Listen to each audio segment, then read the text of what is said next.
ओम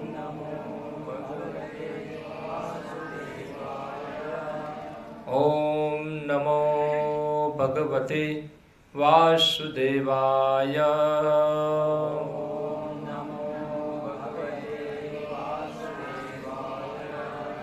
ओम नमो भगवते वासुदेवाय।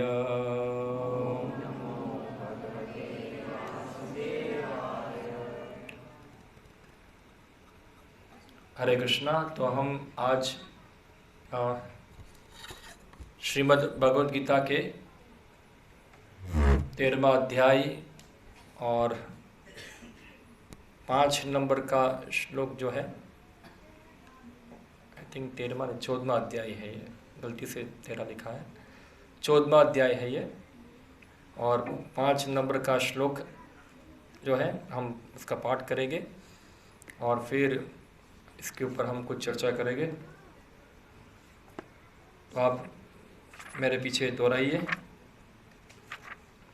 सत्व रजस तमः इति गुणा प्रकृति संभवाः निबन्धन्ति महाबाहो देहे देहिनम् अव्ययम् सत्वं रजस्तम इति गुणः प्रकृति संभवः निबन्धन्ति महाबाहो देहे देहिनव्ययम् सत्वं रजस्तम इति गुणः प्रकृति संभवः निबन्धन्ति महाबाहो देहे देहिनव्ययम् सत्वं रजस्तम इति गुणः प्रकृति संभवः निबन्धन्ति महाबाहो देहे देहिनव्ययम्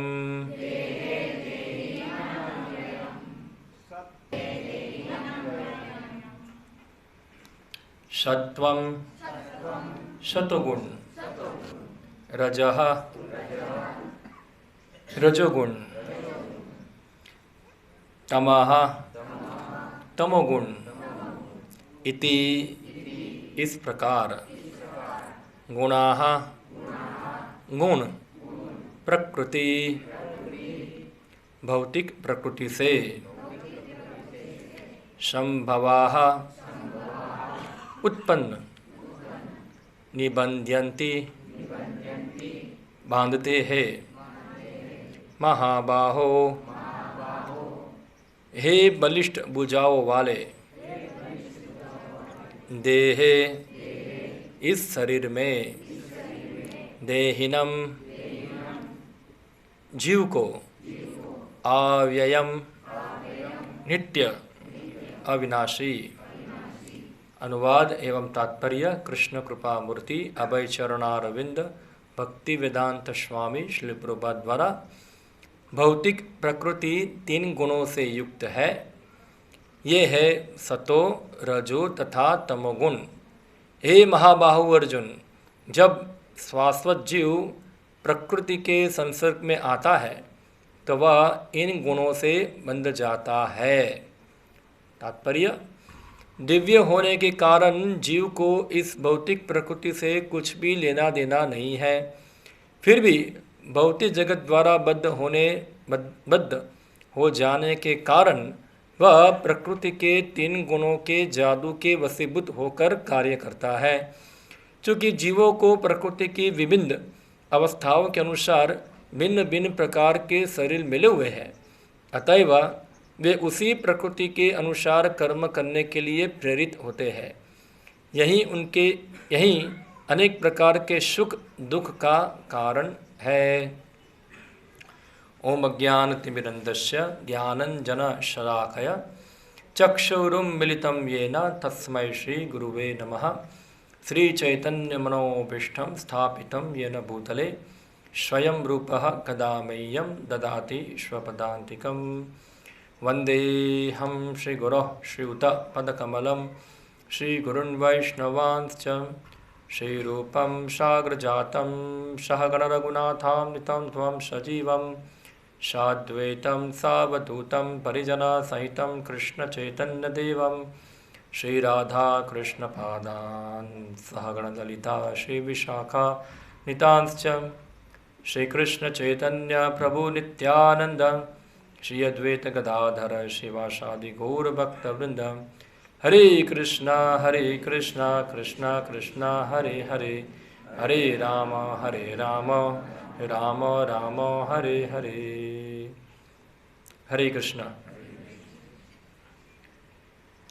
तो हमने ये जो श्लोक पढ़ा ये श्रीमद् भगवद गीता का 14वां अध्याय है।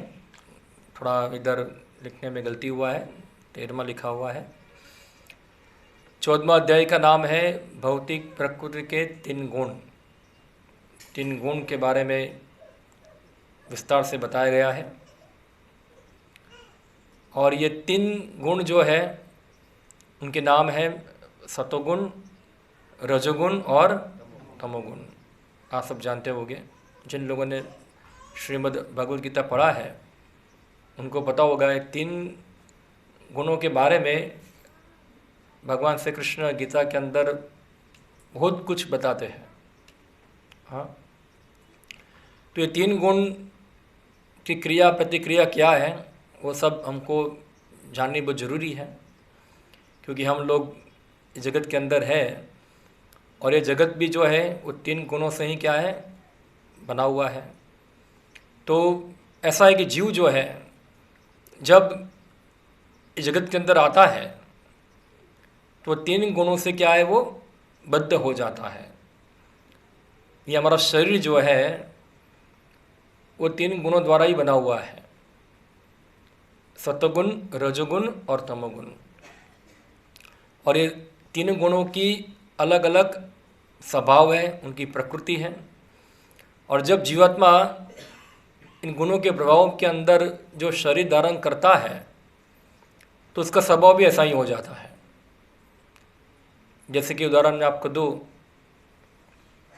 एक सफ़ेद रंग का प्रकाश है, कोई लाइट है, उसके ऊपर अगर लाल रंग का कुछ और कागज़ या कुछ प्लास्टिक का कवर अब चढ़ा देंगे तो लाइट कैसी हो जाएगी? लाल हो जाएगी। वास्तव में लाइट जो है वो लाल नहीं है, मगर क्यों है कि उसके ऊपर क्या आ गया, एक लाल कलर का आवरण आ गया, तो उससे लगता है कि लाइट क्या हो गई है, लाल हो गई है। उसी प्रकार से जीवात्मा जो है अपने मूल रूप के अंदर शुद्ध है, पवित्र है। हाँ, मगर जब जीव जो है ये भौतिक जगत के संसर्ग में आता है तो उसकी शुद्ध अवस्था जो है ये 3 गुणों द्वारा क्या हो जाती है, ढक जाती है। और इस प्रकार हर जीवात्मा अलग अलग स्वभाव, अलग अलग प्रकृति को क्या करता है, वो प्रदर्शित करता है। तो आप देखिए हर व्यक्ति की अलग अलग प्रकृतियाँ हैं, हर व्यक्ति समान नहीं है। इसका कारण क्या है? ये भौतिक प्रकृति के 3 गुण हैं। और जीवात्मा स्वेच्छा से 3 गुणों को स्वीकार करता है। ऐसा नहीं कि उनको 3 गुणों को ग्रहण करने के लिए बाध्य किया गया हुआ है। क्यों ग्रहण करता है? क्योंकि जीव शुद्ध अवस्था जो है वो है भगवान कृष्ण की सेवा करने की है, वो उसकी शुद्ध अवस्था है। जैसे कि आप देखो मछली है, मछली का जो स्वभाव है पानी में रहना। हम लोग पानी में रह सकते हैं? नहीं। हम जमीन के प्राणी हैं, हम पानी में रह सकते नहीं हैं। अभी सोचो हमको पानी में रहने की इच्छा हो गई तो क्या करना पड़ेगा? फिर हम रह पाएंगे? नहीं रह सकते, मगर हमारी वो इच्छा वो स्ट्रांग है, मुझे पानी में रहना ही है। तो फिर क्या करना पड़ेगा, पानी में रहने के लिए जो जिस प्रकार एक कपड़ा चाहिए जो पानी में रह सकता है, ऐसा एक कपड़ा बनाना पड़ेगा। तो आप देखो, वो गोताखोर होते हैं, वो समुद्र में डुबकी मारते हैं, तो उनका कपड़ा होता है ना, एक सूट होता है, डाइविंग सूट होता है, वो कपड़ा पहन के वो पानी में गिरेगा अंदर। मगर कपड़ा पहन के पानी में रहना वो व्यक्ति की स्वाभाविक प्रवृत्ति तो नहीं है, क्योंकि उसके रहने की इच्छा है, इसलिए उसको डाइविंग सूट क्या है, प्रदान किया गया है। उसी प्रकार से हमारी जो मूल प्रकृति जो है वह है भगवान कृष्ण की सेवा करने की। शुद्ध रूप से हमारा संबंध जो है कृष्ण के साथ प्रेम युक्त संबंध है। मगर जब हम कृष्ण की क्रियाओं की नकल करना चाहते हैं, ना कि सेवा करना चाहते हैं, अभी कृष्ण की क्रियाओं के नकल कर पाना हमारे लिए संभव नहीं है। जैसे एक बच्चा होता है, कई बार अपने माँ बाप का नकल करते हैं ना, पिताजी गाड़ी घुमाते तब बच्चा भी एक टॉय कार घुमाएगा, ऐसा है, वो भी कुछ अपने पिताजी की नकल करने का प्रयास करता है। इसी प्रकार जो जीवात्मा जो है, जो भगवान कृष्ण के जैसा बनने का प्रयत्न करता है, जबकि उसका स्वभाव क्या है, कृष्ण की सेवा करना। तो फिर क्या होता है कि भगवान ठीक है, तुम्हारी इच्छा है, मगर तुम तो हो पाओगे नहीं ऐसा, फिर भी तुम्हारी इच्छा है तो मैं तुमको मेरी नकल करने के लिए अब तुमको मैं सब आयोजन करके देता हूँ। तो भगवान क्या करते, जगत बनाते हैं, ये भौतिक जगत, और जीवात्मा को बेचते जाओ जगत के अंदर। तुमको मेरे जैसा बनना है ना, तुम तो यहाँ तो बन पाओगे नहीं, तुमको यहाँ ही जाके बनना पड़ेगा। फिर वो जगत में आता है, अभी जगत तो भौतिक है और जीवात्मा तो आध्यात्मिक है, तो कैसे भौतिक जगत में रह पाएगा वो। तो फिर उसको क्या करना पड़ेगा, भौतिक जगत के अंदर रहने के लिए भौतिक शरीर धारण करना पड़ेगा। हाँ, तो हमारा शरीर जो है 5 तत्वों का बना हुआ है, अग्नि जल वायु आकाश, पृथ्वी अग्नि जल वायु आकाश, ये 5 तत्व है। इसका शरीर बना हुआ है, वो शरीर में जीवात्मा आ गया, और फिर इस शरीर के अंदर रहकर ये भौतिक प्रकृति जो है उसके अंदर वो उपभोग करने के लिए क्या करता है, प्रयत्न करता है यहाँ। तो ये जीवात्मा का इतिहास है पूरा यहाँ। और जब जैसे ही ये शरीर में आता है तो भौतिक पदार्थ जो है उसके ऊपर कोई नियम से चलता है। भौतिक पदार्थ के नियम है, जैसे आप एक गाड़ी होती है, आप एक गाड़ी में बैठ गए तो गाड़ी के एक नियम है ना, हाँ, कि गाड़ी को आप स्टीयरिंग ऐसे घुमाएंगे तो ऐसे घूमेगी, ऐसे घुमाएंगे तो ऐसे घूमेगी। हाँ, और जो गाड़ी के मैकेनिज्म बताई गई वो मैकेनिज्म को ही फॉलो करेगी गाड़ी। आपकी इच्छा है गाड़ी ऊपर उठ जाए, उठ जाएगी नहीं, उठेगी। जो गाड़ी की अवस्था है वो अवस्था को आपको पालन करना पड़ेगा। आप गाड़ी की अवस्था से बाहर निकल सकते नहीं है।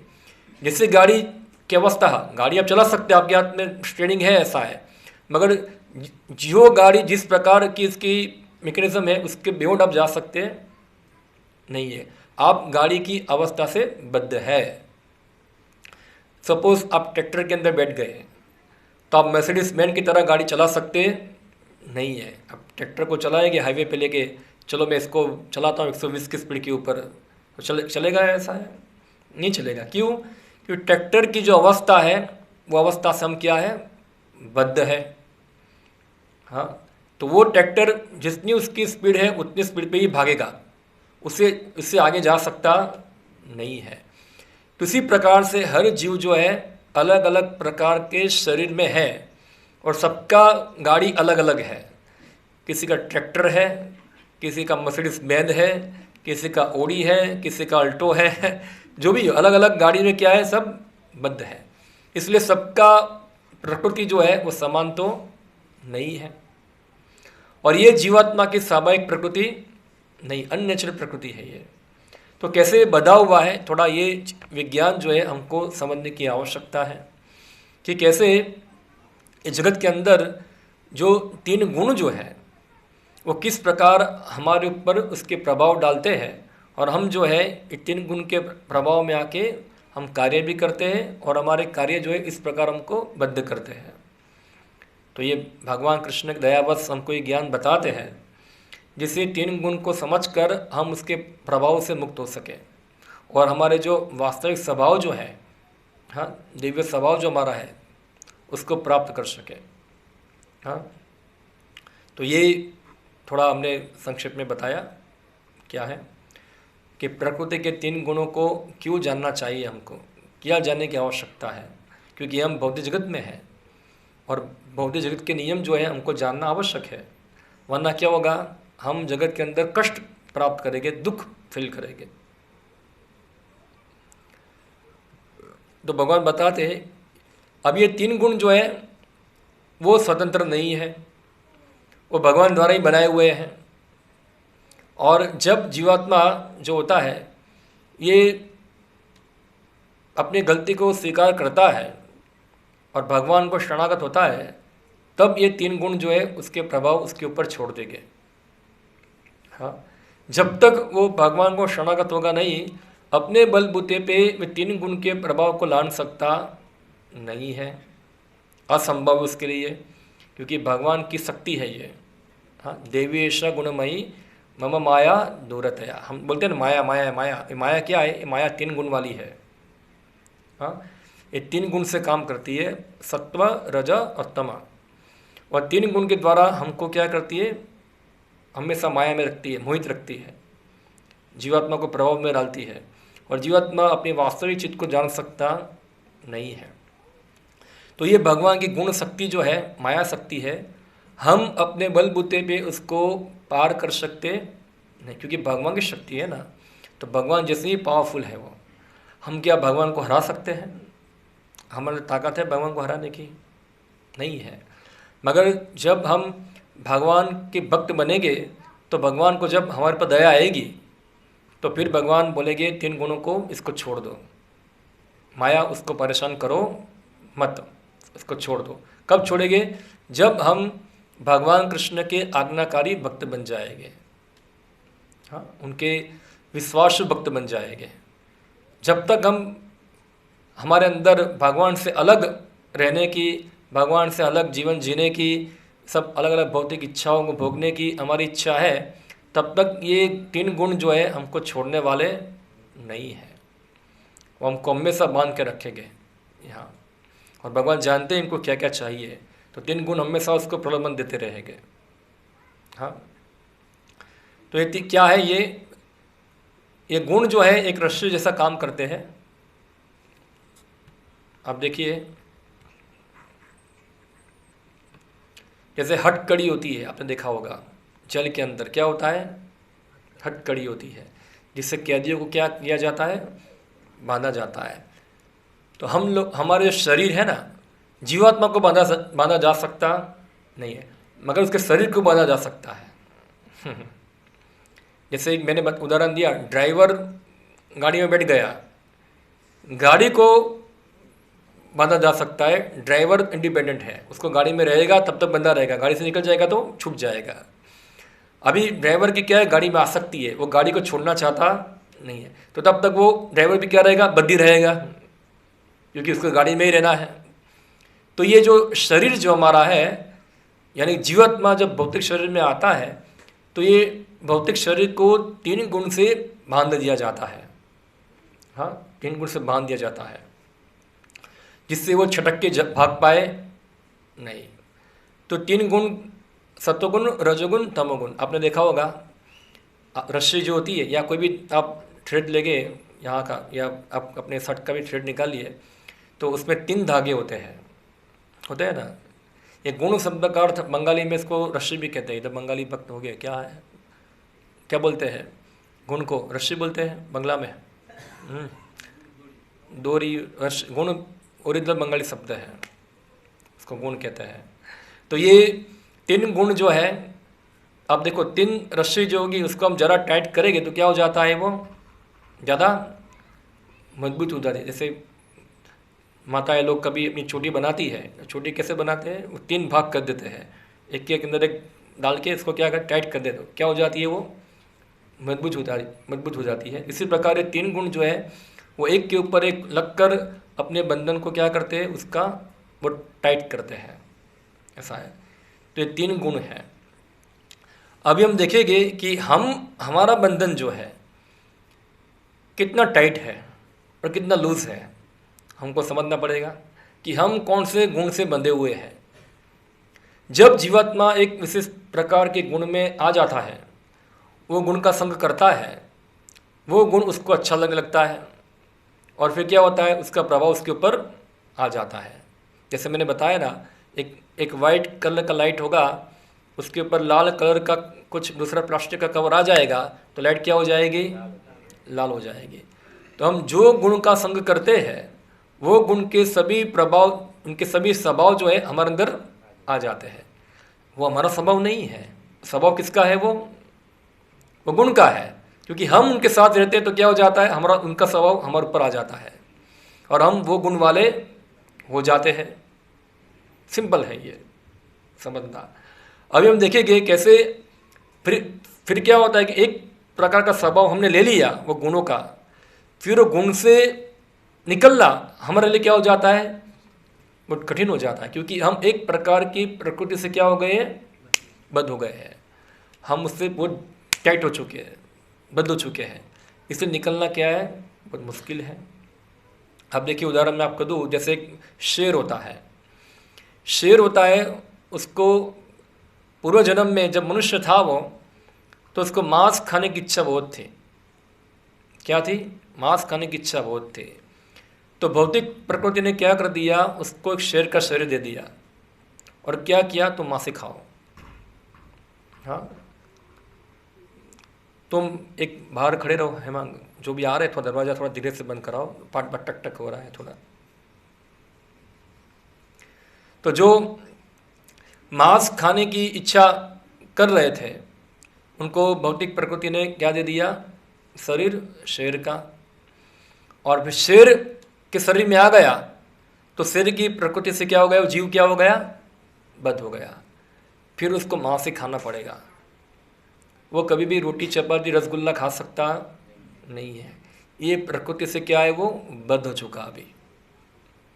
अभी उसको वही खाना पड़ेगा क्योंकि उसका प्रकृति उसको बाध्य करेगा ये चीज़ खाने के लिए वहाँ। और जब ये जीवात्मा वापस मानव योनि में आता है तो अब क्या होता है कि ये बंधन थोड़ा क्या हो जाता है, थोड़ा लूज हो जाता है बंधन जो है, जिससे वो चॉइस कर पाए कि उसको कौन से गुण की संगति करनी है। सतोगुण की करनी है, रजोगुण की करनी है, तमोगुण की करनी है। ये जो चॉइस करने का जो तक है, अवसर जो है, वो केवल मानव शरीर में ही मिलता है। अन्य शरीरों में यह अवसर नहीं है।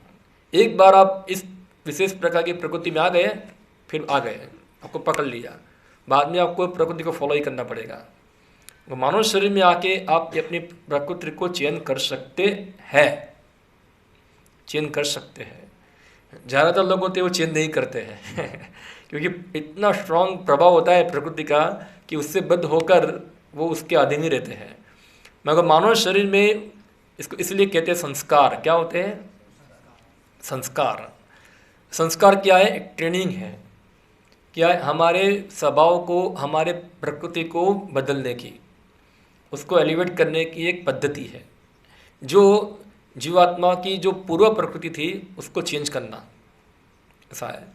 और धीरे धीरे वो चेंज होकर, और ख़ास करके हमारे शास्त्रों के अंदर जो व्यक्ति जो प्रकृति में है, वो प्रकृति के लिए एक विशेष प्रकार के कर्मों का विधान दिया गया है और वो कार्य को करके वो व्यक्ति उसके प्रभाव से मुक्त हो सकता है। हाँ, जनरली हर व्यक्ति अपने स्वभाव को फॉलो करता है, तो स्वभाव के अनुसार उसका एक कार्य भी होना चाहिए। अगर स्वभाव के विपरीत कार्य करेगा तो फिर लोचा हो जाएगा। हाँ, ये थोड़ा अलग विषय है, मगर जनरली ये हमारी प्रकृति को लान सकते हैं हम लोग, संभव है।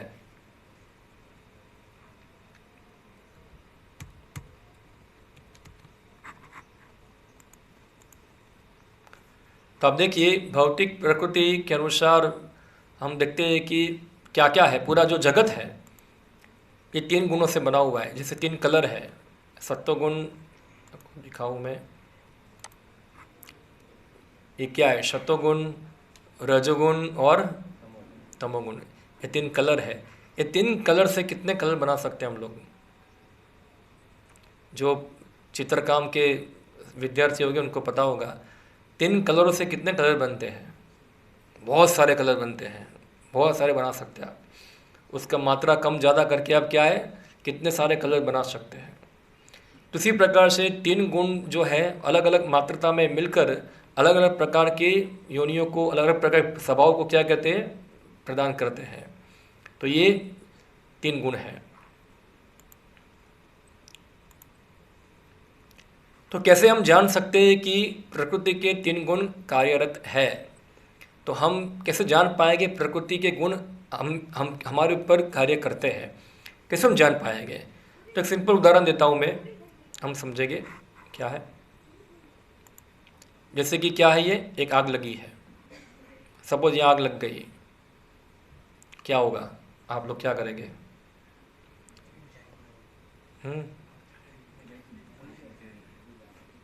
तो देखो, जो अलग अलग प्रकृति वाला होगा वो अपना अलग अलग रिएक्शन दिखाएगा या अलग अलग रिएक्शन दिखाएगा। अभी जो सत्वगुण में होगा सोचेगा शांत मन से, तुरंत जाएगा और कोई फायर एलिमेंट होगा उससे क्या करेगा, वो उसको बंद करने का प्रयत्न करेगा।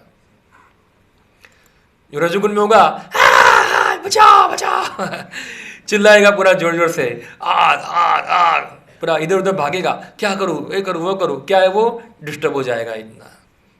ये उसकी राजसिक प्रकृति को क्या है, वो दिखाती है। और तमोगुण में होगा वो तो बेहोश ही हो जाएगा, देख के क्या हो जाएगा, बेहोश हो जाएगा, वहाँ उसको सह पाएगा नहीं। ये सामान्य उदाहरण दिया मैंने, क्या है। तो हम कौन से गुण में हैं थोड़ा हम समझेंगे क्या है। तो समय जो होता है वो भी हमारे स्वभाव के ऊपर प्रभाव डालता है, समय जो है। इसलिए समय को भी हमको किस प्रकार उपयोग करना चाहिए वो भी ज़रूरी है। हाँ, तो खास करके जो सुबह का समय जो होता है वो उसमें सत्वगुण का प्रभाव क्या होता है, ज़्यादा होता है, मॉर्निंग टाइम। हाँ, खास करके सूर्योदय से पहले 1.5 घंटे पहले एक मुहूर्त, यानी कि 48 मिनट होता है एक मुहूर्त, और 2 सूर्योदय के 2 मुहूर्त पहले ब्रह्म मुहूर्त होता है, यानी कि 1.5 घंटे पहले। हाँ, और ब्रह्म मुहूर्त के बाद दूसरा मुहूर्त होता है रुद्र मुहूर्त होता है। रुद्र करीबन 30 मुहूर्त होते हैं एक दिन के अंदर। कितने आते हैं? 30 मुहूर्त होते हैं, और 30 मुहूर्त को मिलाकर 24 घंटे होते हैं वहाँ। तो उसमें से पहला जो मुहूर्त है वो है ब्रह्म मुहूर्त। उसके बाद अलग अलग मुहूर्त होते हैं, और अलग अलग मुहूर्त में भी अलग अलग मुहूर्त प्लस पॉजिटिव नेगेटिव होते हैं। कौन सा मुहूर्त जो है वो अच्छा है, कौन सा मुहूर्त क्या है, अच्छा नहीं है।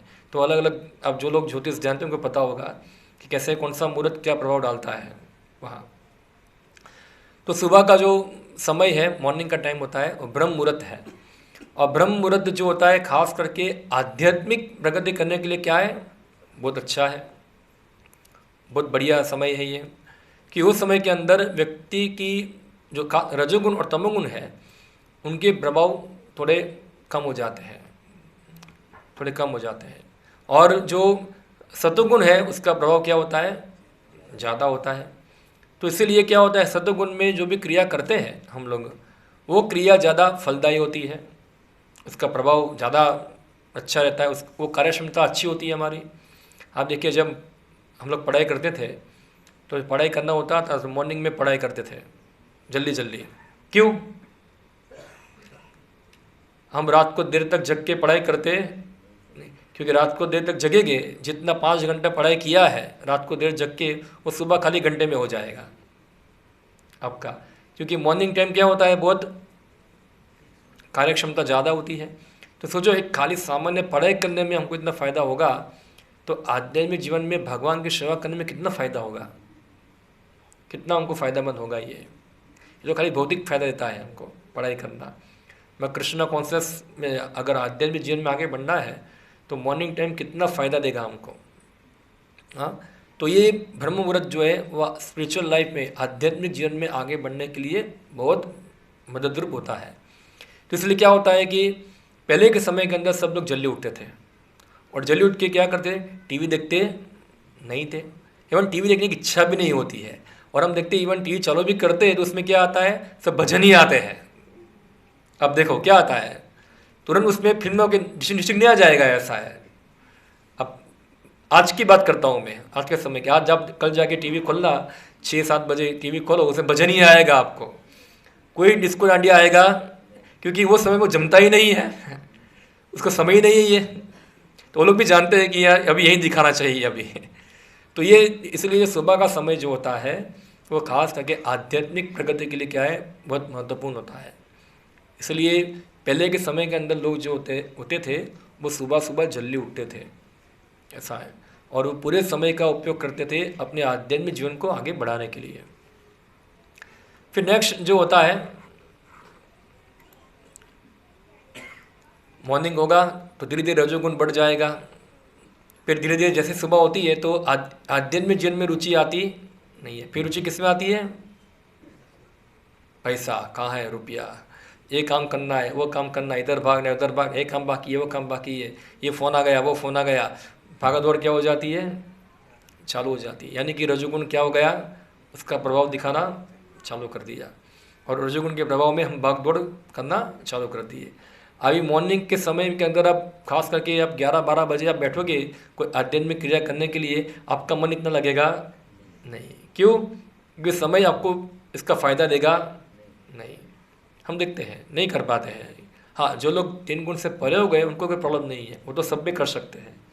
तो सामान्य लोग होते हैं उसके लिए क्या होता है, वो टफ होता है।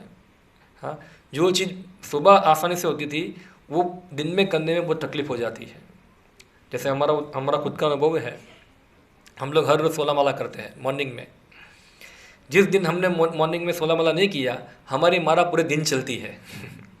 क्या चलती है, पूरे दिन चलती है। पूरे दिन हरे कृष्णा चलता रहता है। जो माला 2 घंटे में हो जाता है 16 माला, वो पूरा 8 घंटा तक चलता है, और भी अच्छा भी होता नहीं। वो बात करते करते खेलते कूदते ऐसे ही पूरा दिन हरे कृष्णा चलता रहता है। क्या दिखा रहा है कि समय इसका प्रभाव हम पे डाल रहा है यहाँ, हमारे गुणों, हमारे स्वभाव के ऊपर। इसलिए क्या हो रहा है, हमारी आध्यात्मिक प्रगति में वो प्रॉब्लम पैदा कर रहा है। ये जो कार्य इतने आसानी से सुबह हो जाता था, वो कार्य करने के लिए कितना कष्ट करना पड़ता है। हाँ, तो ये हम देख सकते हैं। और फिर शाम होती है तो क्या होता है, फिर थक जाते हैं, निराश हो जाते हैं, तो अपने गम को भुलाएं, तमोगुण में आ जाए। तमोगुण में मीन्स ये सब दारू पीना, सो जाना, ये सब तमोगुण का निशानी है। तो रात को हम सो जाते हैं, वो तमोगुण है। और तमोगुण भी क्या है, आवश्यक है सोने के लिए। जो राजा रजोगुणी होंगे उनको नींद भी नहीं आएगी। क्यों, ज़्यादा सोते रहेंगे, होता है ना। ज़्यादा रात को सोते समय भी क्या है, ज़्यादा दिमाग में चलता रहेगा, तो उनको नींद भी नहीं आएगी। तो सोने के लिए तमोगुण की भी क्या है, आवश्यकता रहती है। तो तमोगुण में सो जाना और सदोगुण में उठ जाना। मगर क्या है कि स्वभाव इतना विचित्र हो गया है कि इतना रजोगुणी स्वभाव है कि व्यक्ति रात को क्या है, सोचता रहता है। इसलिए 1 बजे 2 बजे नींद नहीं आती। टाइम पास करने के लिए क्या करेगा, फिर टीवी देखेगा, मोबाइल देखेगा, और ऐसे अपने मन को हमेशा क्या है, एजिटेट रखते हैं, उत्तेजित रखते हैं। इसलिए क्या होता है कि व्यक्ति शांति सो भी नहीं पाता है। यानी कि तमोगुण भी उतना प्रभाव दिखा पाता नहीं है। फिर तमोगुण प्रभाव कब दिखाएगा, जब सुबह होगी तब 4 बजे दिखाएगा। 4 बजे वो सोएगा, फिर जब उठने का समय होगा तब सोएगा, ऐसा है। तो ये हम देख सकते हैं। फिर 3 गुण के अनुसार हमारे विशेष प्रकार के आहार होते हैं जो हमको आकर्षित करते उस प्रकार का टेस्ट को लेने के लिए। उसे जो टेस्ट मिलता है आहार से, वो टेस्ट का आनंद लेने के लिए जो आहार होते हैं 3 गुण। जब भी जो तमोगुणी है उनको ये मांस है, खून है, अंडा है, ये सब का टेस्ट जो होता है उसको क्या है, अच्छा लगता है। तमोगुणी है वो। आप देखो बहुत सारे, इतना सारा कत्ल खाने चलते हैं दुनिया के अंदर, क्यों चलते हैं, किसका टेस्ट चाहिए सबको, मांस का, खून का, यही टेस्ट चाहिए ना। ये टेस्ट को प्राप्त करने के लिए इतने सारे कत्ल खाने चलते हैं। और लोग वहीं खाते हैं। अभी परसों सुना मैंने, सब लोग खाते हैं आइसक्रीम। क्या खाते हैं? आइसक्रीम। आइसक्रीम के अंदर क्या आता है पता है आपको? हाँ, कौन बताएंगे? हाँ, जिलेटिन। जिलेटिन पता है आपको? वो हड्डी में से निकालते हैं, उसको एक्सट्रैक्ट करते हैं, वो डालते हैं उसके अंदर, आइसक्रीम के अंदर। हम लोग क्या करते हैं, वाह आइसक्रीम, वाडीलाल, चोकोबार, और हम खा के उसको आनंद लेते हैं। मगर आइसक्रीम में क्या होता है? यही सब होता है। आप देखो 90.99% जो है, जो बाहर की चीज़ होती है, उसमें इसको प्रिजर्व करने के लिए ये सब मीट प्रोडक्ट को ही उपयोग किया जाता है। आप सब खाते हैं, चिप्स खाते हैं ना, चिप्स, क्या लेस क्या बोलते हैं उसको, उसमें क्या होता है? उसको भी अच्छा रखने के लिए, उसका टेस्ट बढ़ाने के लिए उसके अंदर भी ये सब मीट प्रोडक्ट को ऐड किया जाता है। एक केमिकल कुछ होता है, उसका नाम भूल गया हमें, एक विशेष तरह का केमिकल है, उसमें वो प्रिजर्व करते हैं जिससे वो बिगड़े नहीं, ऐसा है, वो अच्छा रहे। इवन दूध के अंदर भी डालते हैं अभी तो। मुझे एक व्यक्ति बता रहा था कि जामनगर में ही जो खास करके दूध जो बेचते हैं ना बाहर वाले, एक बहुत बड़ा एक क्या बोलते हैं उसको, तपेला होगा, उसके अंदर दूध होगा। हाँ, और दूध तो एक दिन में बिगड़ जाएगा, उसको बचाना है तो 1, 2 और 3 एक डब्बी आती है जिसमें लाल कलर का टपका होता है, खाली 1, 2, 3 गिराएगा वो नीचे और उसको हिला देगा। वो 4 दिन तक बिगड़ेगा नहीं, ऐसा है, 4 दिन तक बिगड़ेगा और सब दूध हम पीते हैं। ऐसा ही होता है इसके अंदर।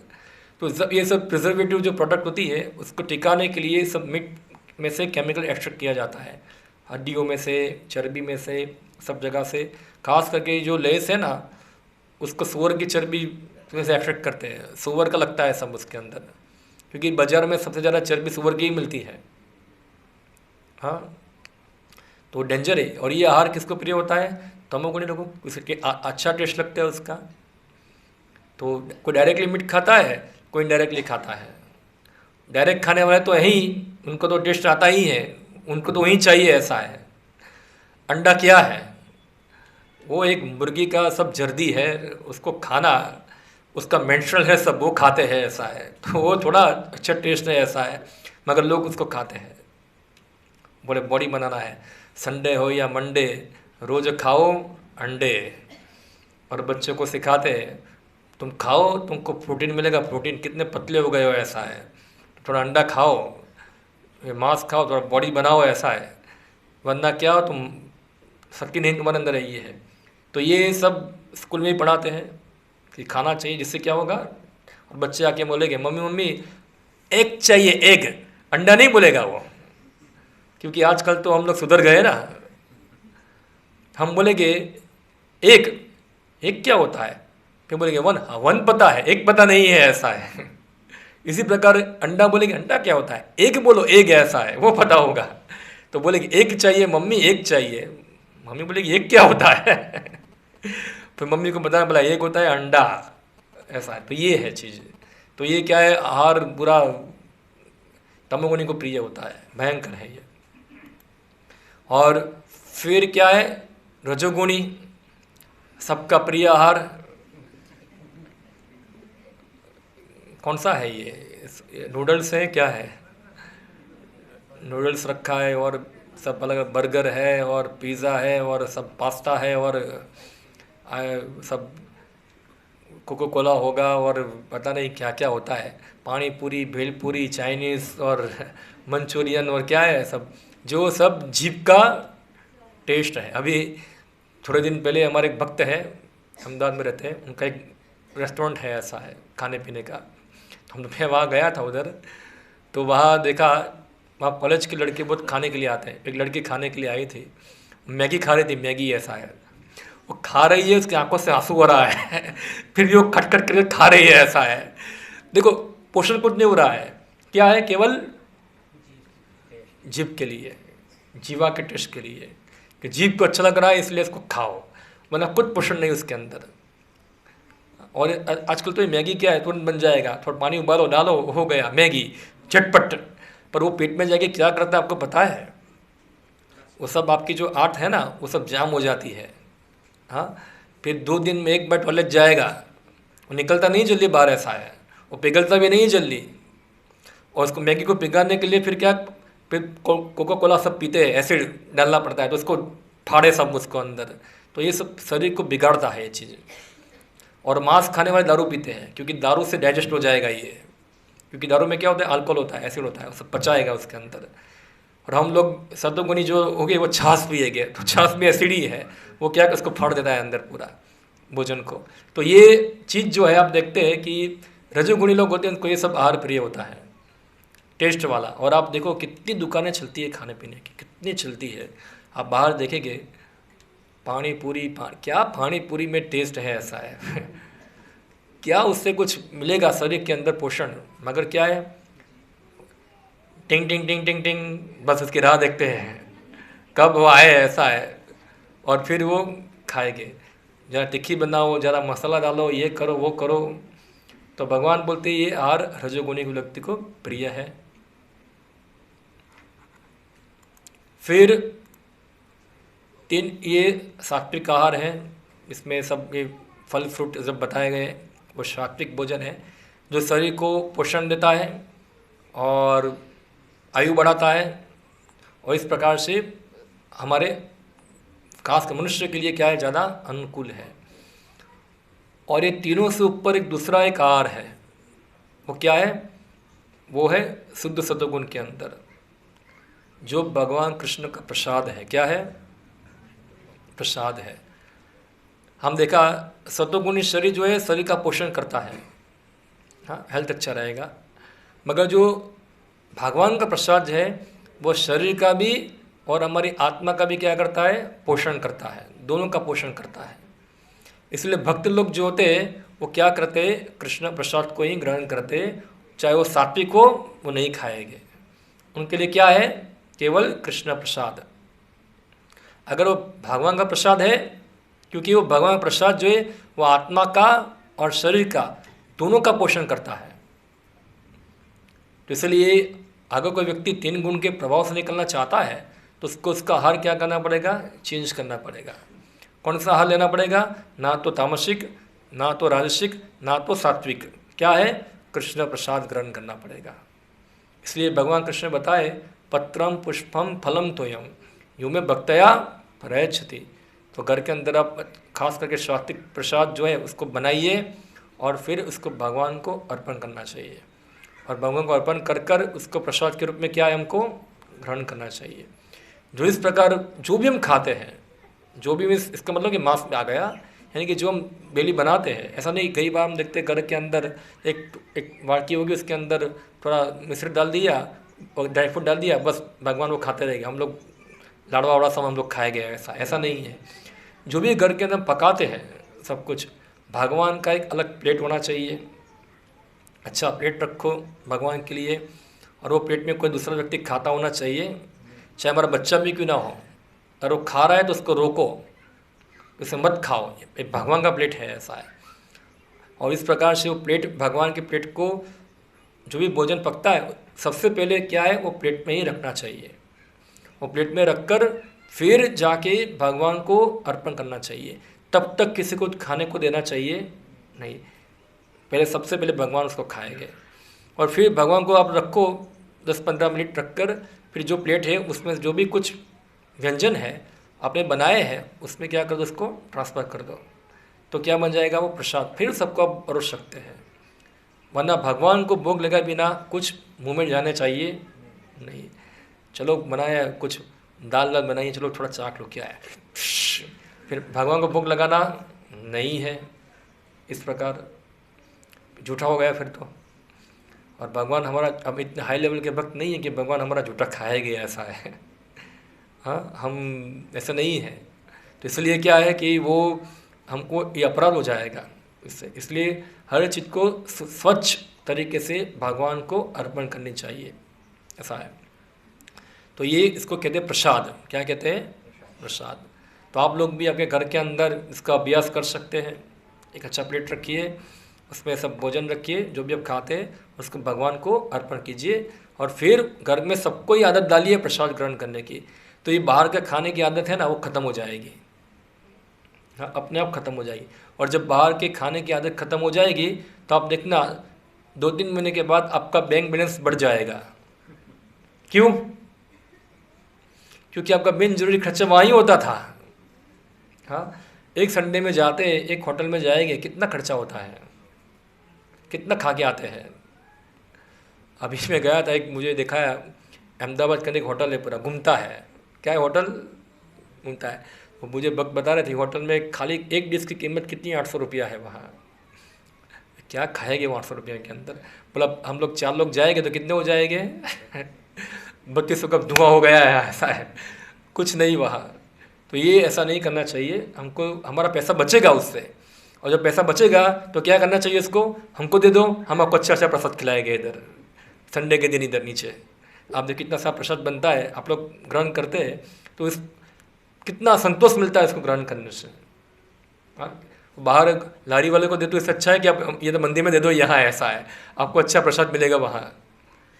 ठीक है। फिर है 3 गुण के अनुसार दान, चैरिटी क्या है, तो उसके बारे में भगवान 70वें अध्याय के अंदर बताते हैं। अध्याय 70 और 20 नंबर का श्लोक है, मैं पढ़ता हूँ उसको।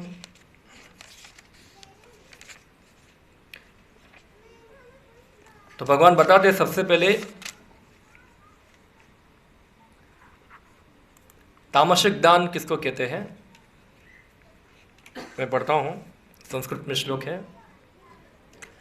अदेश काले यद्दानम अपात्रेभ्यश्च दीयते असुकृत अवज्ञातम तत्तामसम उदाहृतम। तथा जो दान किसी अपवित्र स्थान में अनुचित समय में किसी अयोग्य व्यक्ति को या बिना समुचित ध्यान और आदर से दिया जाता है वह तामसिक कहलाता है। देखिए आप जान लीजिए क्या है तामसिक दान क्या है।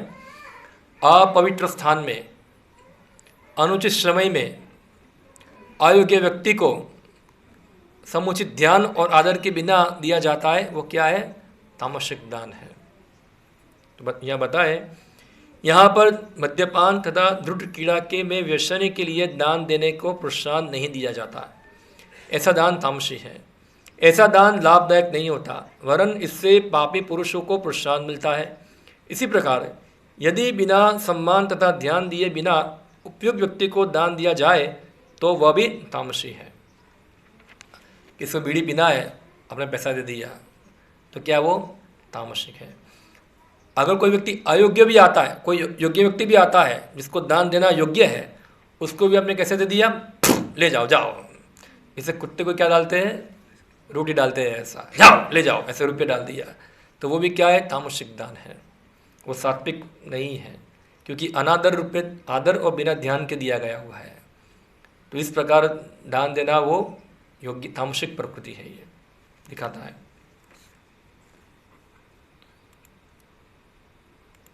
फिर राजसिक दान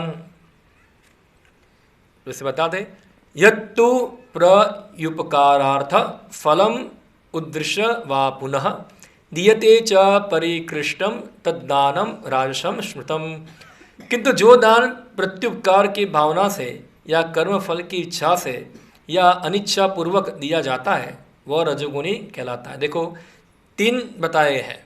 एक तो क्या है कि दान देने के बदले में क्या चाहिए, कुछ बदला, वो है। तीसरा है अपने कर्म फल की इच्छा, और चौथा है अनिच्छा पूर्वक। तो मैं पढ़ता हूँ, दान कभी स्वर्ग जाने के लिए दिया जाता है तो कभी अत्यंत कष्ट से, तथा कभी इस पश्चाताप में दिया जा साथ की मैंने इतना वे इसलिए इस तरह क्यों किया। कभी कभी अपने वरिष्ठ जनों के दबाव में आकर भी दान दिया जाता है। ऐसा दान रजोगुण में दिए जाने माने जाते हैं। ऐसे अनेक दातव्य न्यास है जो उन संस्थाओं को दान देते हैं जहाँ इंद्रिय भोग का बाजार गर्म रहता है। वैदिक शास्त्र में ऐसे दान की संस्तुति नहीं करते, केवल सात्विक दान की संस्तुति की गई है।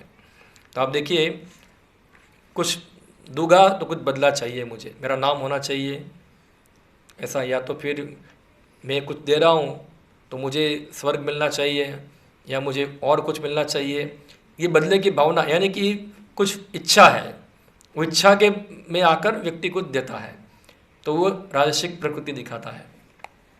और फिर अन्यों के दबाव में, घर में बच्चा होगा, उसका पगार अच्छा होगा, बाप बोलेगा जाओ रथ यात्रा दे दो मंदिर में, डोनेशन रथ यात्रा के लिए, बच्चे की इच्छा नहीं है, पर क्या बाप के दबाव में आके दे दिया, जा ले जाओ, ऐसा है। तो ये क्या दिखाता है? राजसिक प्रकृति दिखाता है, व्यक्ति की सात्विक प्रकृति नहीं है। तो प्रेशर में आके दान देना वो भी क्या है? राजसिक है। फिर बताते हैं भगवान आगे नेक्स्ट, दातव्यम इति यद्दानम दीयते नुपकारिणे देशे काले च पात्रे च तद्दानम सात्विकम स्मृतम। जो दान कर्तव्य समझकर किसी प्रत्युपकार की आशा के बिना समुचित काल तथा स्थान में योग्य व्यक्ति को दिया जाता है, वह सात्विक माना जाता है। तो अपना ड्यूटी समझकर, ड्यूटी मानकर, खास करके चैरिटी जो है वो 2 वर्णों को बताई गई है। हमारे शास्त्र में 4 वर्ण है, ब्राह्मण, क्षत्रिय, वैश्य, शूद्र। द्रव्य दान जो है खास करके, विद्यादान ब्राह्मण के लिए है, और खास करके क्षत्रिय और वैश्य के लिए क्या है? द्रव्य दान उनके लिए, वो उनके लिए खास ये चीज़ बताए। क्षत्रिय है वो कभी दान ले सकता नहीं है, उसको दान देना है, और वैश्य को भी क्या है? चैरिटी करनी होती है। ये 2 वर्ण के लिए बहुत महत्वपूर्ण होता है ये क्रिया। तो बताते हैं ऐसा कि अपना ड्यूटी समझ कर, क्योंकि मेरा ड्यूटी है, खास करके जो गृहस्थ आश्रम में होते हैं उनका क्या बनता है? ड्यूटी बनता है ये।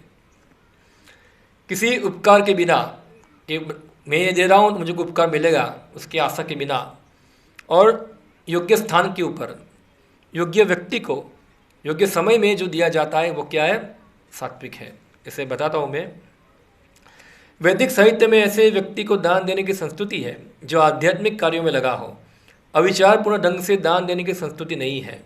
आध्यात्मिक सिद्धि को सदैव ध्यान में रखा जाता है। अतएव किसी तीर्थ स्थान में सूर्य या चंद्रग्रहण के समय, महाशांत में या योग्य ब्राह्मण अथवा वैष्णव को या मंदिर में दान देने की संस्तुति है।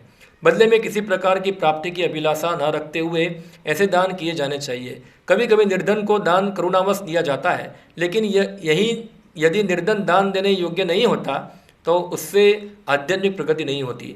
दूसरे शब्दों में वैदिक साहित्य में अविचारपूर्ण दान की संस्तुति नहीं है।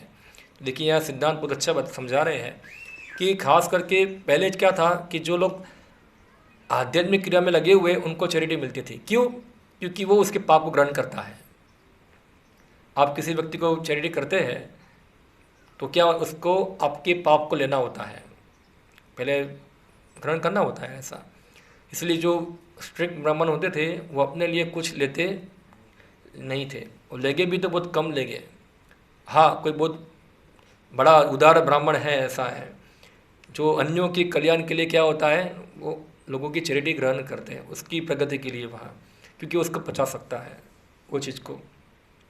मगर आप लेते रहेंगे किसी से तो क्या होता है, फिर आपको उसके सब कर्मफल भोगने पड़ेंगे वो व्यक्ति के।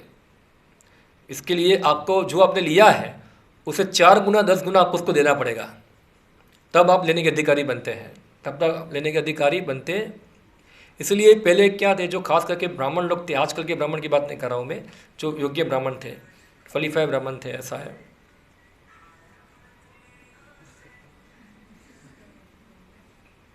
जो क्वालिफाई लोग थे, क्योंकि वो समाज के अंदर आध्यात्मिक ज्ञान का प्रचार करते थे, तो इसलिए क्या है, इन लोगों को देने से फ़ायदा होता था वहाँ। अभी तो क्या है, सब पैसा बन गया है ऐसे ही, तो ये ठीक नहीं है। और फिर बताए योग्य स्थान के ऊपर और योग्य समय के ऊपर, खास करके धाम के अंदर दिया जाए, या तो योग्य समय यानी कि चंद्रग्रहण है, सूर्यग्रहण है, मकर संक्रांति है, ऐसा अलग अलग समय बताया गया है कि उस समय में योग्य व्यक्ति को योग्य स्थान पे देंगे तो वो सात्विक माना जाता है, तो सात्विक दान कहा गया है। और इससे भी ऊपर जो है वो है भगवान को अर्पण करना, कृष्ण को अर्पण करना डायरेक्टली, ऐसा है। तो ये दान जो है 3 गुण से ऊपर है, वो सात्विक भी नहीं है, वो राजसिक भी नहीं है और तामसिक भी नहीं है। अभी जब भगवान कृष्ण मांगते हैं तो देश काल और पात्र का विचार करने की आवश्यकता नहीं है, वो तुरंत देना चाहिए, तुरंत देना चाहिए। एक बार एक भक्त थे, मुझे बोले प्रभु जी मुझे डोनेशन देना है जन्माष्टमी में, दे दो। बोला आज नहीं, जन्माष्टमी ही दूंगा मैं, ऐसा है। मेरे को क्यों जन्माष्टमी देना है? तो दिन अच्छा है ना। अभी जब भगवान की सेवा की आवश्यकता हो तो जन्माष्टमी हो या जन्माष्टमी का 2 दिन पहले हो, उसमें कुछ सोचने का विचार नहीं है। यानी क्या विचार क्या है कि जन्माष्टमी के दिन दूंगा तो क्या होगा, मेरा कुछ ज़्यादा कल्याण होगा, ऐसा है। या तो एकादशी के दिन दूंगा जब ज़्यादा कल्याण होगा, तो कैलकुलेशन करते हैं, क्या है, थोड़ा कैलकुलेशन होता है। तो क्या ये कर्मकांड है पूरा, उसकी बुद्धि एक कर्मकांड से दूषित हुई है, इसलिए वो शुद्ध भक्ति में प्रगति कर पाएगा नहीं। तो देखिए उदाहरण मिलता है भागवतम में से। एक बार भगवान कृष्ण खेल रहे थे वृंदावन के अंदर गाय चराने में, तो सब बच्चों को भूख लग गया। भूख लगा तो भगवान ने बोला ठीक है जाओ, आगे ब्राह्मण लोग यज्ञ कर रहे हैं, बहुत सारा व्यंजन बनाया है, आप उनसे मांगो, जाके बोलो कि कृष्ण ने भेजा है और आपको चाहिए अब उससे मांग लो। तो ब्राह्मण के पास गए, गोपाल बोला हमको कृष्ण ने भेजा है और आपने जो बनाया हमको दो, हमको भूख लगा है, तो आप थोड़ा हमको मदद कीजिए, ऐसा है। ब्राह्मण लोग क्या बोले, जाओ जाओ यहाँ से, क्या मांगने आ गए इधर, ऐसा है, अभी हमारा यज्ञ नहीं हुआ है तो मांगने आ गए इधर, बदमाश, जाओ यहाँ से, उनको भगा दिए। तो नाराज़ होकर क्या है, भगवान कृष्ण के पास चले गए। भगवान कृष्ण को मिला नहीं है, ऐसा है, वहाँ निकाल दिया हमको। ठीक है, एक काम करो, उसकी घरवाली के पास जाओ, ऐसा है। और वो भगवान कृष्ण का भेज दिया, उसकी पत्नी के पास भेज दिया और बोला कृष्ण ने भेजा है, हमको भूख लगी है, कुछ खाने के लिए दो हमको। अभी पत्नी लोग जो थी ब्राह्मण की, उन्होंने सब नैवेद्य बनाए थे, किसके लिए, यज्ञ के लिए, मगर सब नैवेद्य किसको दे दिए, गोपाल को, ले जाओ जाओ, क्योंकि वो कृष्ण से क्या था, उनको भक्ति थी, उनको प्रेम था, तो उन्हें सब दे दिया। उनके पति मारेंगे झूड़ेंगे इसकी कोई चिंता की ले जाओ जाओ, ऐसा है, सब ले जाओ, सब खा लो, और सब गोपाल लेके आ गए वहाँ। तो ये दिखा रहा है स्पॉन्टेनियस प्रेम था उनका, किसके प्रति, कृष्ण के प्रति। तो उन्होंने देश काल पात्र का विचार किया नहीं। तो जब कृष्ण मांगते हैं तो उसमें सब विचार होना चाहिए। जैसे बलि महाराज, आप देखिए बलि महाराज, तो बलि महाराज को गुरु ने रोका, अरे तुम गृहस्थ हो, तुम सब कुछ दे दोगे, तुम जीविका तुम्हारी कैसे चलेगी, ऐसा है, तुम्हारा जीवन कैसे चलेगा, ऐसा है, इसलिए एक काम करो, थोड़ा दो, उसको भगा दो यहाँ से क्या है, भगा दो उसको। शुक्राचार्य ऐसा बताया। बलि महाराज बोले नहीं नहीं नहीं, अगर कृष्ण भगवान विष्णु खुद मेरे पास आए मांगने के लिए, मेरा भाग्य है ये, भले ही विष्णु सब कुछ मुझसे ले ले, मगर मैं तो उनको दूंगा ही, मैंने वचन दिया है, ऐसा है। कि बलि महाराज को भगवान के प्रति प्रीति थी, और बलि महाराज जानते भी थे कि जो कुछ मेरे पास है वो भगवान का ही है, तो मैं भगवान क्या दूंगा, ऐसा है, वो तो उपकार है भगवान का, वो मेरे पास मांग रहे हैं इधर, ऐसा है। तो इस जानते थे ये, इसलिए क्या है, उनकी भक्ति प्रगति हुई। अभी हम लोग क्या सोचते हैं, मेरा है मेरा है मेरा मेरा है, मैंने भगवान को दिया, तुम क्या दोगे भगवान को। जैसे सूरज को क्या दिखाते हैं, दिया। अभी सूरज को दिया दिखाने से सूरज को फायदा हुआ क्या, जो अग्नि है वो सूरज से ही आती है, और क्या उसको दिया दिखाया गया हम लोग। या तो फिर गंगा का पानी लोगे और गंगा को चढ़ाओगे, ऐसा है, गंगा माँ तुम्हारी पूजा करती हूँ मैं, तो गंगा का ही पानी है, तो गंगा को ऑफर किया, तो उससे क्या गंगा का पानी बढ़ गया क्या उससे, हाँ नहीं हुआ। मगर क्योंकि तुमने गंगा का पानी अर्पण किया, इसलिए तुमको गंगा फल सेवा करने का तुमको फल प्राप्त हुआ वहाँ। उसी प्रकार से हमारी जो शक्ति है वो भगवान का भाग्य है हमारा, कि भगवान हमसे वो सेवा लेना चाहते हैं। तो हमारे लिए सबसे बड़ा अवसर होना चाहिए कि भगवान को समर्पण करना चाहते हैं, कि भगवान हमसे सेवा मांगते हैं। ये ऑलरेडी सब शक्ति भगवान की ही है, मगर जो बुद्धिहीन है वो सोचते ही नहीं है मेरा है, उसको पकड़ के रखते हैं, इसलिए क्या होता है, उसकी प्रगति नहीं होती है, क्योंकि वो आसक्त है वहाँ। तो ये समझ होनी चाहिए, ये शुद्ध सात्विक बुद्धि है जो इस प्रकार समझते हैं। फिर 3 गुण के अनुसार श्रद्धा, देखिए तो भगवान बताते हैं, ये भी 70वां अध्याय के अंदर आता है। हाँ, जो लोग सतोगुणी हैं उनकी श्रद्धा होती है देवताओं के अंदर। हाँ, जो रजोगुणी है उनकी श्रद्धा होती है मनुष्यों की पूजा करते हैं। हाँ, मनुष्य या तो फिर कोई अन्य राक्षस उसकी पूजा करते हैं। और जो तमोगुणी है वो बुद्ध प्रेत की पूजा करते हैं, उनकी श्रद्धा बुद्ध प्रेत में होती है। तो आपने देखा होगा ऐसे बहुत सारे होते हैं जो बुद्ध प्रेत की पूजा भी करते हैं।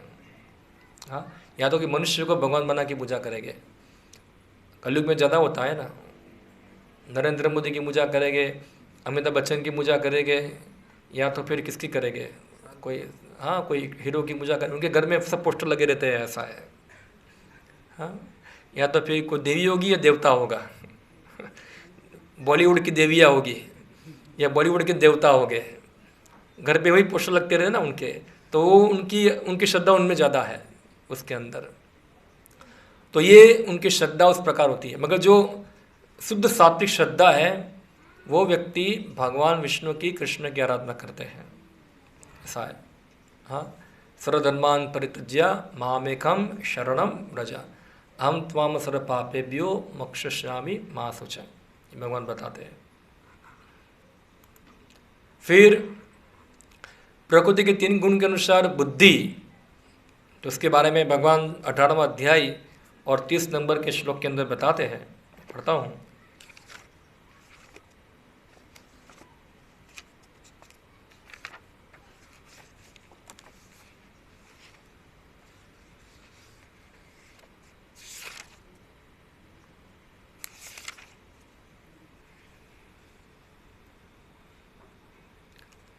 तो भगवान बताते हैं 3 प्रकार की बुद्धि है।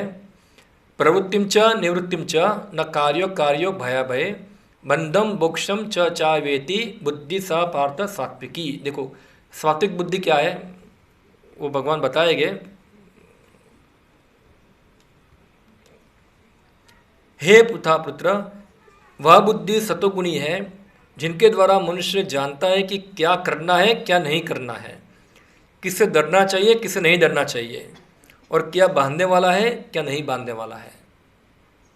देखो ये बुद्धि क्या है, सात्विक बुद्धि है। तो आप देखिए यहाँ तात्पर्य लिखा है, शास्त्रों के निर्देशन अनुसार कर्म करने को या उन कर्मों को करना जिन्हें किया जाना चाहिए प्रवृत्ति कहते हैं। जिन कार्यों को इस तरह निर्देश नहीं होता है वे नहीं किए जाने चाहिए। जो व्यक्ति शास्त्रों के निर्देशों को नहीं जानता वह कर्मों को तथा उसकी प्रतिक्रिया से बंधे जाते हैं। जो बुद्धि अच्छे बुरे का भेद नहीं जानती वह सात्विक, जो बुद्धि अच्छे बुरे का भेद जानती है वह सात्विक है। तो आप देखिए ये चीज़ नहीं करनी चाहिए। शास्त्र ने बताया है मांस मत खाओ, जुआ मत खेलो, व्यभिचार मत करो, नशा मत करो, और ये करो, बताए यम नियम बताए ऐसा। अभी जो बुद्धि ये चीज़ नहीं समझती है तो फिर क्या है, वो बुद्धि क्या है, वो सात्विक बुद्धि नहीं है।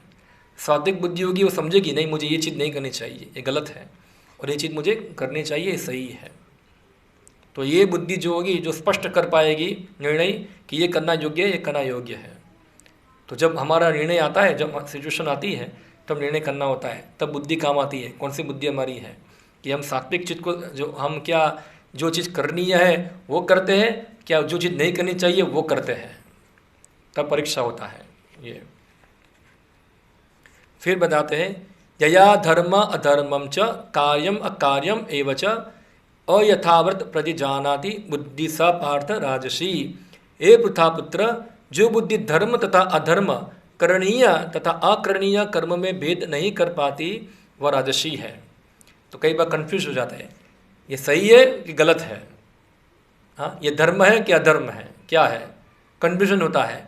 तो समझना चाहिए कन्फ्यूजन क्या करती है, वो राजसिक बुद्धि है, क्योंकि उसको पता नहीं है क्या करना है क्या नहीं करना है। स्पष्ट क्लियर जैसे अर्जुन को हुआ था क्या करना है, युद्ध करना है कि नहीं करना है, क्या युद्ध करना धर्म है क्या अधर्म है, तो क्या है, कन्फ्यूजन है।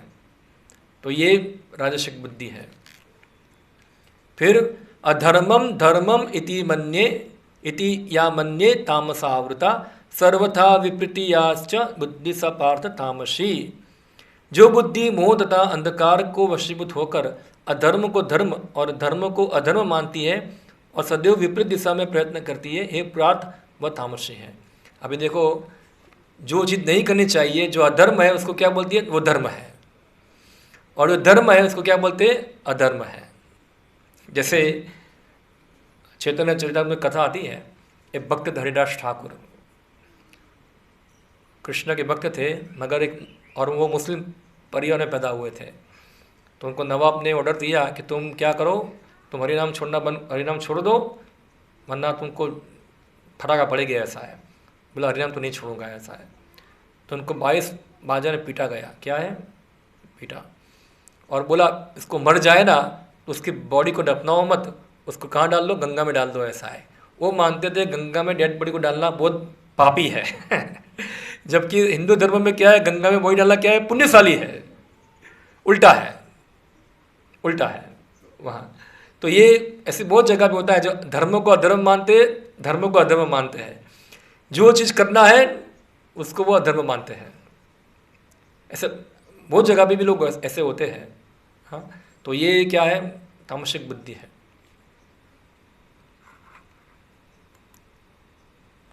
और शुद्ध सात्विक बुद्धि क्या है? व्यवसात्मिका बुद्धि एक ही कुरु नंदन। गीता में भगवान बताते हैं कौन सी बुद्धि है वो? व्यवसात्मिका बुद्धि एक ही कुरु नंदन बहुशाखा ह्यनंताश्च बुद्धयो अव्यवसायी नाम। जो बुद्धि चलती है केवल कृष्ण को प्रसन्न करने के लिए, हाँ, वो है व्यवसात्मिका बुद्धि। ये 3 गुणों से ऊपर बुद्धि है ये। ओके, फिर 3 गुणों के अनुसार सुख जो होते हैं,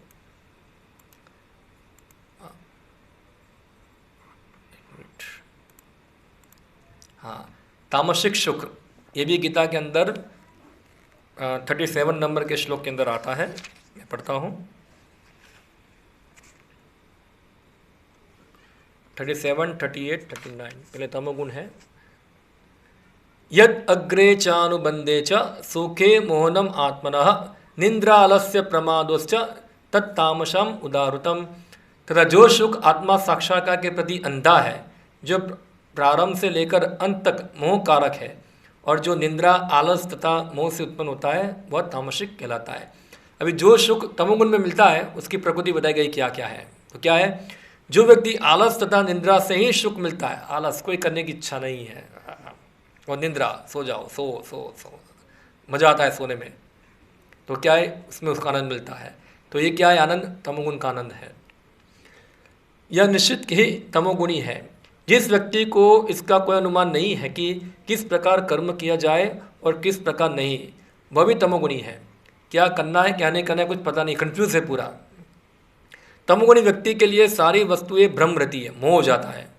उसे ना तो प्रारंभ में सुख मिलता है ना अंत में। रजोगुणी व्यक्ति के लिए प्रारंभ में कुछ क्षणिक सुख होता है, अंत में दुख होता है। लेकिन जो तमोगुणी है उनका प्रारंभ में भी दुख होता है और अंत में भी क्या होता है? दुखी होता है। तो तमोगुण का सुख ये है, सोते रहो, ये सुख है तामसिक। फिर राजसिक के बारे में भगवान बताते हैं, विषेन्द्रिय संयोगात यत अग्रे अमृतोपम परिणामे विषमेव तत्सुखम राजसम स्मृतम। जो सुख इंद्रियों द्वारा उनके विषयों के संसर्ग से प्राप्त होता है और जो प्रारंभ में अमृत तुल्य तथा अंत में विष तुल्य लगता है, वह रजोगुणी कहलाता है। तो देखो राजसिक सुख कैसा होता है? शुरुआत में क्या आएगा? बहुत मजा आएगा, परिणाम क्या होता है? बहुत दुखदायक होता है। अभी थोड़े दिन पहले देखा एक न्यूज़ के अंदर, एक लड़का था, उसने 16 साल की लड़की को 40 बार चाकू घोंप के मार दिया। कितना बार? 40 बार। उससे उसका मन नहीं भरा तो क्या किया उसने? एक पत्थर लेके उसके सिर पे फोड़ा, ऐसा है वहाँ। अभी पुलिस वाले ने इंक्वायरी किया तो पता चला कि दोनों का क्या था? अफेयर था, ऐसा है। तो पहले पहले क्या था? बहुत मज़ा आ रहा था। परिणाम क्या हो गया? परिणाम में विषमेव, परिणाम विष हो गया पूरा। अगर प्रेम होता तो मारता थोड़ा ऐसा कोई उसको। तो दिखा रहा है क्या है? पूरा राजसिक प्रकृति है पूरी। 40 बार उसने मार दिया, ऐसा है। तो ये तमोगुण का निशानी है, रजोगुण का निशानी है पूरा। तो ये हम देख सकते हैं रजोगुण के किस प्रकार व्यक्ति जो है शुरुआत में उसको अच्छा लगता है, परिणाम में क्या होता है? प्रॉब्लम होता है। और सात्विक सुख क्या है? यद अग्रे विषमेव परिणामे अमृतोपम तत्सुखम सात्विकम प्रोक्तम आत्मबुद्धि प्रसादजम। जो प्रारंभ में विष जैसा लगता है लेकिन अंत में अमृत के समान है, और जो मनुष्य में आत्मा साक्षात्कार जगाता है वह सात्विक सुख कहलाता है। तो मैं पढ़ता हूँ क्या बताते हैं श्री प्रभुपाद जी। आत्मा साक्षात्कार के साधन में मन तथा इंद्रियों को वश में करने तथा मन को आत्मा केंद्रित करने के लिए नाना प्रकार की विधि विधान का पालन करना पड़ता है। ये सारी विधि विधान बहुत कठिन और विष के समान अत्यंत कड़वी लगने वाले है। तो देखो आत्मा साक्षात्कार में आगे बढ़ना है तो कुछ नीति नियम होते हैं। शुरुआत में क्या होते हैं, नीति नियम बहुत परेशान करते हैं, ये करो, ये मत करो, ऐसा करना है, तो लोग क्या है उसमें भाग जाते हैं।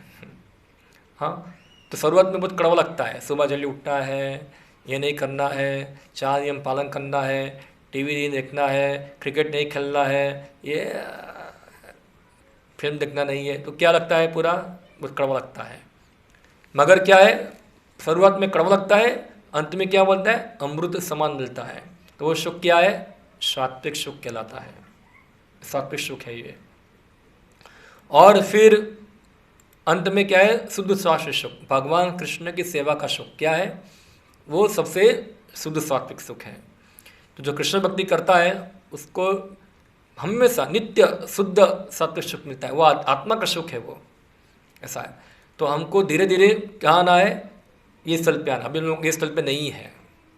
हाँ, ब्रह्मभूत प्रसन्नात्मा न सोचती न कांक्षति समा सर्वेषु भूतेषु मद भक्ति लभते पराम, भगवान बताए प्रसन्न आत्मा हमेशा रहता है। अभी हम लोग क्या है, कभी सुखी होते हैं, कभी दुखी होते हैं, क्योंकि हम 3 गुण के क्या है, प्रभाव में है। तो कम से कम पहले सत्वगुण में पालन करें नीति नियम, और वहाँ से क्या करें, ऊपर उठे। अभी सत्वगुण में क्या है, कुछ नियम हमको कई बार बहुत कड़वे लगते हैं, क्या, क्योंकि मन इंद्रियों को कंट्रोल करना एक बहुत बड़ी क्या है, तपस्या है, इतना आसान काम नहीं है। क्योंकि मन और इंद्रिया जो है इतने जन्मों से इसके विषय में लगी हुई है, और वहाँ इसको निकाल कर भगवान की सेवा में एंगेज करना ना, ये बहुत बड़ा एक चैलेंज है सबके लिए। मगर जो व्यक्ति नियम पालन करता है, वो नियम से मन और इंद्रिया जो है भगवान की सेवा में एंगेज होती है, पर नियम ही पालन करना बहुत कठिनदायक हो जाता है, बहुत कठोर होता है। तो लोग कई बार क्या होते, थक जाते, छोड़ देते हैं, ऐसा है, अभी हमसे नहीं होगा, छोड़ दिया उसको, फिर वो क्या मैदान छोड़ के चले गए, तो आगे बढ़ेंगे नहीं। तो थोड़ा सहन करना पड़ेगा, और फिर परिणाम क्या आएगा, अमृत, कृष्ण भावना अमृत मिलेगा उससे। ऐसे उदाहरण आपको दूं मैं आपको, जैसे सुबह सुबह उठना है, क्या है, इतना अच्छा नींद आ रहा है, ठंडी होगी तो क्या है, कितना मज़ा आता है, अच्छी अच्छी रजाई है और अच्छा गद्दा है, हो सो जाओ, अच्छा ऐसे चल रहा है। मगर जो लोग वास्तव में आध्यात्मिक जीवन में आगे बढ़ना चाहते हैं, वो रजाई गद्दा से बाहर निकलना पड़ेगा वहाँ से, हाँ, उठना पड़ेगा, किसके लिए, भगवान की सेवा के लिए। तो क्या होगा, वो आध्यात्मिक सुख का अनुभव कर पाएगा। शुरुआत में थोड़ा कष्ट लगेगा, मगर धीरे धीरे इसको आदत हो जाएगी ये। ओके, थोड़ा लंबा विषय है, तो मैं पूरा तो नहीं कर पाऊँगा, क्योंकि समय भी हो गया हमारा इधर, तो मैं यहाँ ही समाप्त करता हूँ। हरे कृष्णा। आपको ज़्यादा जानना है तो भगवद गीता का 70वां और 18वां अध्याय पढ़ लीजिए, उसमें और भगवान डिटेल में बताते हैं पूरा, ठीक है। किसी का कोई प्रश्न हो तो पूछ सकते हैं विषय के ऊपर, नाम पूर्णाहुति दे उसको। एनी क्वेश्चन किसी का ये विषय के ऊपर? यस, आप हिंदी बोलो ना। नहीं, उनको वो बोलेंगे, कोई बात नहीं, उनको आता है, नहीं आता है, बंगला आता है, ओके, પછી ગુજરાતી બોલો, કોઈ બાત નહીં। हाँ, हाँ,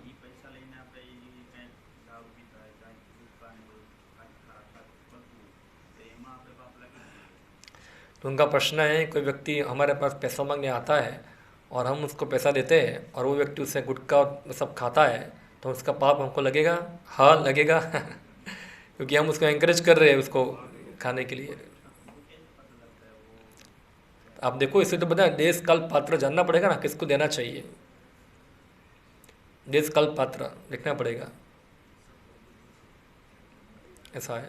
तो वो पात्र जो है वो योग्य है कि नहीं है,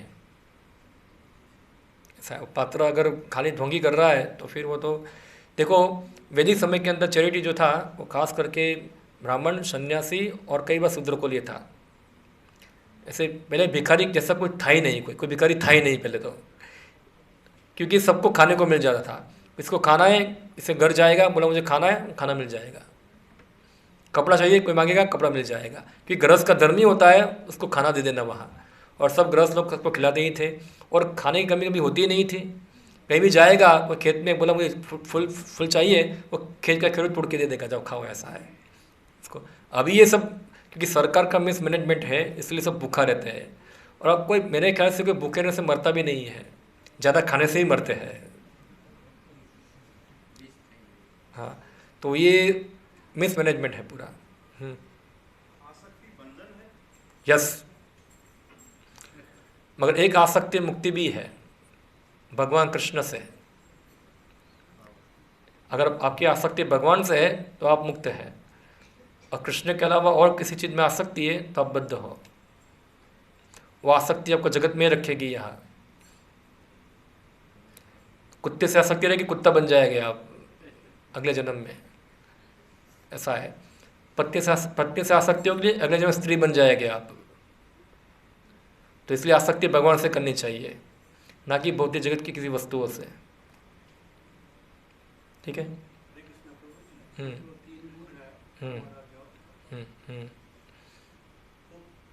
लड़का वो ब्राह्मण घर का है, तो उससे जन्म से पहले उसका विधि नियम पता चलता है। मगर जिसका घर में ब्राह्मण घर का नहीं है, जैसा मेरा घर पे, मैं वैसा धर्म से रहा हूँ, तो पहले तो भगवान का भी करता है, रजोगुण और तमोगुण का ही प्रभाव है। तो सत्वगुण के भी क्या, इसलिए कलयुग के अंदर क्या है, सब लोग पापी ही हैं। कोई ब्राह्मण नहीं है, कोई क्षत्रिय नहीं है, कलो शूद्र संभवा। कलयुग के अंदर सब शूद्र ही है, कोई पुण्यशाली घर नहीं है। अभी बहुत कम हो गए, बहुत कम हो गए, और ऐसे ही बहुत विरले होते हैं जिनको ऐसा जन्म मिलता है। ज़्यादातर लोग तो सब पापी ही हैं। तो इसलिए कलयुग के अंदर सबके उद्धार के लिए एक ही तरीका है, हरे नाम एवं केवलम कलो नास्तेव नास्तेव नास्तेव गति था। चाहे आप हो चाहे मैं हूँ।